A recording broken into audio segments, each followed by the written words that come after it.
Question number 22. Here you have to answer all these questions in 6 to 8 sentences. Okay?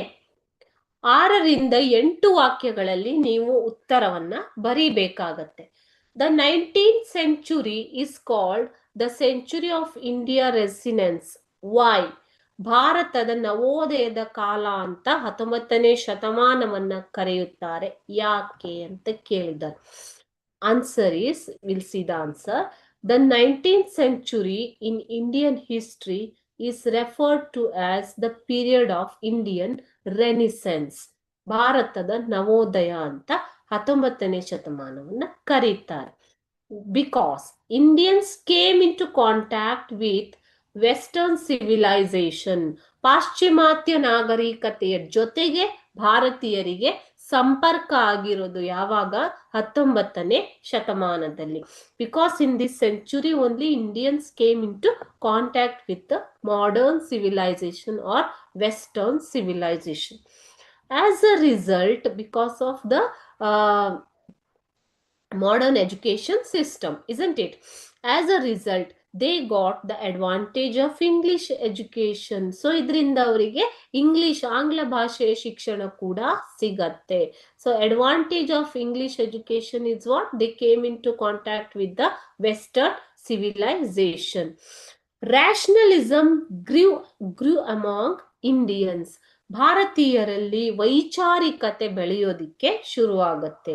This rational attitude, ಈ ವೈಚಾರಿಕ ಮನೋಭಾವವು stimulated the Indians to question superstitions and the contradictions in their traditions, and also become aware of their own interest. ನೋಡಿ ಇಲ್ಲಿ ವೈಚಾರಿಕತೆಯ ಪ್ರಾರಂಭ ಆದ ಮೇಲೆ, when they learned rationalism, they started questioning the superstitions. Superstitions ಅಂದ್ರೆ ಏನು ಮಕ್ಕಳೇ? ಮೂಢ ನಂಬಿಕೆಗಳು.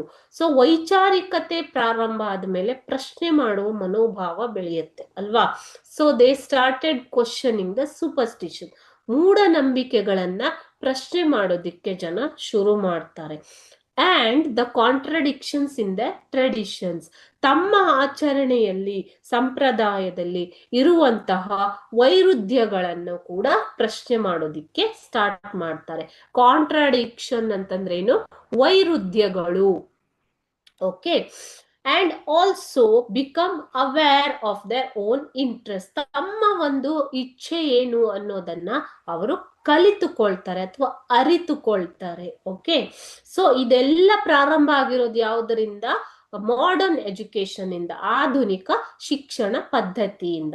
ಇನ್ ದಿಸ್ ಕಾಂಟೆಕ್ಸ್ಟ್, ಇದೇ ಒಂದು ಇದರಲ್ಲಿ Rajaram Mohan Roy, Dayanand Saraswati, Mahadev Govinda Ranade, Jyotiba Phule, Swami Vivekananda, Annie Besant, Syed Ahmad Khan, Narayana Guru, Periyar and others work towards social reform. So ಇದೇ ಒಂದು ಸಿಚುವೇಶನ್ ನಲ್ಲಿ ಇವರೆಲ್ಲ ಯಾರು? ರಾಜಾರಾಮ್ ಮೋಹನ್ ರಾಯ್, ದಯಾನಂದ್ ಸರಸ್ವತಿ, MG ರಾನಡೆ, ವಿವೇಕಾನಂದ, ಜ್ಯೋತಿಬಾ ಫುಲೆ ಮುಂತಾದವರು ಸೋಷಿಯಲ್ ರಿಫಾರ್ಮ್, ಸಾಮಾಜಿಕ ಸುಧಾರಣೆಯನ್ನ ಮಾಡೋದಿಕ್ಕೆ ಶುರು ಮಾಡ್ತಾರೆ. ಸೊ ಇವೆಲ್ಲ ಕಾರಣಗಳಿಂದಾಗಿ 19ನೇ ಶತಮಾನವನ್ನ ಭಾರತದ ನವೋದಯ ಅಂತ ಕರೀತಾರೆ. Because of all these reasons 19th century is called as the period of Indian Renaissance. Okay.